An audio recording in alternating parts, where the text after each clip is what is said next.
اللہ تعالیٰ نے اسلام کو غلبہ اور مسلمانوں کو طاقت اور ان کی زمین میں وسعت اور ان کے مال کی کثرت اور ان کی قوت کا اظہار اور ان کی عدالت کو امیر المومنین سیدنا عمر رضی اللہ عنہ کے ذریعے ظاہر کیا۔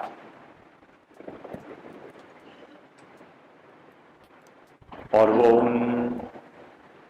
بے مثال حکمرانوں میں سے تھے جنہوں نے دنیا کی تاریخ پر اپنا اثر مرتب کیا، اور آج 1500 سال کے بعد بھی صرف ان کے پیروکار مسلمان ہی نہیں، دنیا کے بڑے بڑے قانوندان اور حکمران ان کے نقش قدم کو دیکھتے ہیں۔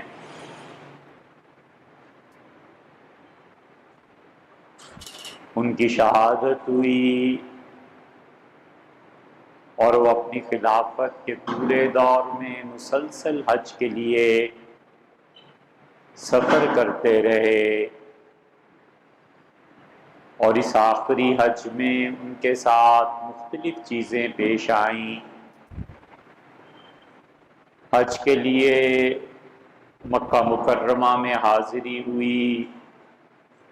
مینا میں ایک درخت کے نیچے اپنا چمڑے کا بستر ڈالا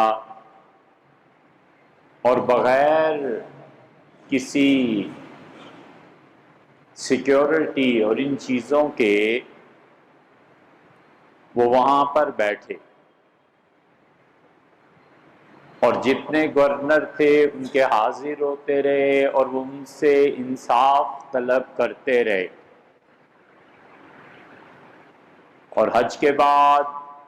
وہ واپس ہوئے، اور وہ راستے میں ایک مرتبہ سو رہے تھے کہ اچانک اٹھ بیٹھے، اور انہوں نے اپنے بہنوئی حضرت قدامہ رضی اللہ عنہ کو یاد فرمایا اور کہا بلاؤ قدامہ کو۔ اور قدامہ اور سیدنا عمر رضی اللہ عنہ کے درمیان ایک بات ہو گئی تھی، وہ واقعہ سنایا بھی تھا، اور اس وجہ سے وہ ناراض ہوئے، اور سیدنا عمر رضی اللہ عنہ نے ان پہ حد جاری کروائی اور پرواہ نہیں کی کہ میرا بہنوئی ہے۔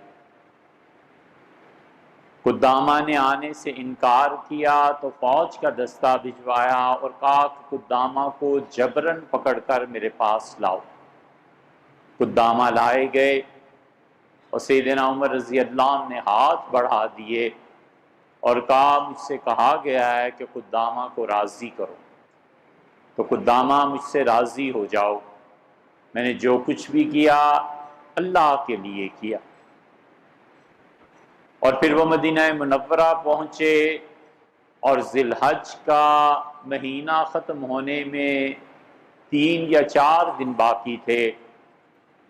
عمر ابن میمون رحمت اللہ علیہ جو بڑے اکابر تابعین میں شمار ہوتے ہیں، وہ کہتے تھے کہ کان رجلا مہیبا، عمر رضی اللہ عنہ بڑے روب کے آدمی تھے،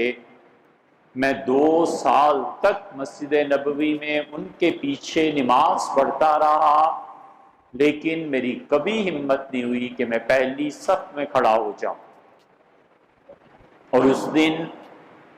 میں مسجد نبوی میں کھڑا تھا اور امیر المومنین تشریف لائے، اور انہوں نے ملاقات کرنی تھی، اور عثمان ابن حنیف اور حذیفہ بن یمان یہ دونوں حاضر ہوئے، اور سیدنا عمر رضی اللہ عنہ نے عصر کی نماز پڑھانی تھی، اور دونوں سے گفتگو شروع کی۔ عراق فتح ہو گیا تھا، اور اب وہ ایران کی طرف پیش قدمی ہو رہی تھی،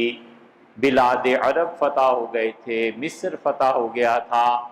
اور فوج کا اصرار تھا کہ ان کو یہ علاقے دیے جائیں، کیونکہ انہوں نے اپنے خون کا نذرانہ پیش کر کے خلافت کو یہ زمین دی ہے۔ اور پھر انہوں نے بتایا کہ رسول اللہ صلی اللہ علیہ وسلم نے خیبر میں فوج میں زمین تقسیم کر دی تھی،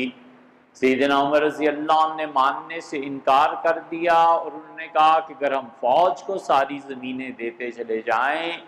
تو عام مسلمانوں کے لیے کیا بچے گا؟ اور پھر انہوں نے کہا مجھے تمہارے راستے بنانے ہیں، تمہارے بچوں کی تعلیم کا بندوبست کرنا ہے، تمہارے قاضیوں کو تنخواہ دینی ہے، تمہاری پولیس کو تنخواہ دینی ہے، اور جہاں پر پانی ہے وہاں پر پل بنانے ہیں، تو بھلا بتاؤ اگر زمینیں ساری فوج کو دے دیں تو یہ اخراجات کہاں سے آئیں؟ یہ ان کا اتنا بڑا فیصلہ تھا کہ اس میں کوئی آدمی سوائے حضرت بلال رضی اللہ عنہ کے اور عبد الرحمن ابن عوف رضی اللہ عنہ کے کسی نے ان کی مخالفت نہیں کی۔ ان کی رائے مختلف تھی، پھر عبد الرحمن بھی قائل ہو گئے اور بلال رضی اللہ عنہ ناراض ہوئے اور شام تشریف لے گئے۔ تو سیدنا عمر رضی اللہ عنہ نے بھیجا اور کہا عثمان ابن حنیف سے کہ جاؤ، اور وہ بہت بڑے اس زمانے کی جیومیٹری اور میتھمیٹکس ختم تھی ان پہ، اور انہوں نے کہا کہ ایک ایک انچ اور چپا ناپ کے آؤ اور مجھے بتاؤ مسلمانوں کی زمین کتنی ہے اور وہاں سے کتنا غلہ ہمیں مل سکتا ہے، اور وہاں دیکھ لینا کہ اگر میں ہر آدمی پر 2 روپے سالانہ ٹیکس لگا دوں تو یہ کیسا رہے گا۔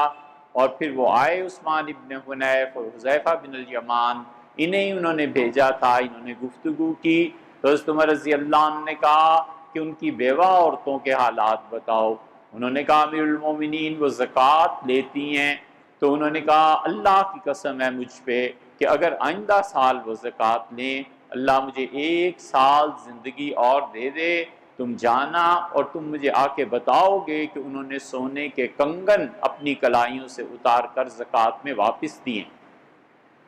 انہوں نے کہا میں رسول اللہ صلی اللہ علیہ وسلم کی امت کو خوشحال کر جاؤں گا